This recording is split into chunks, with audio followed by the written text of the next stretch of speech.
Guys, welcome to HardReset.Info channel. Today I have Motorola Moto G75 and I want to show you how to fix the problem when you have connected with internet but your game or application are not visible on your Google Play Store, as in my situation.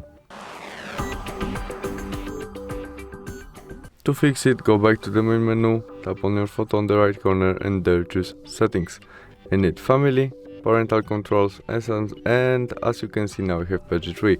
To visible game or application as Mobile Legends game, we need more than page 3. To change it, tap on it, enter your connect pin to your parental control, and now we can change it from page 3 to maybe allow unincluded underrated, config by understood, and save. We can also turn off your parental control by switch off, and we can go back and try search Mobile Legends games again, which is visible right now, and we can install it.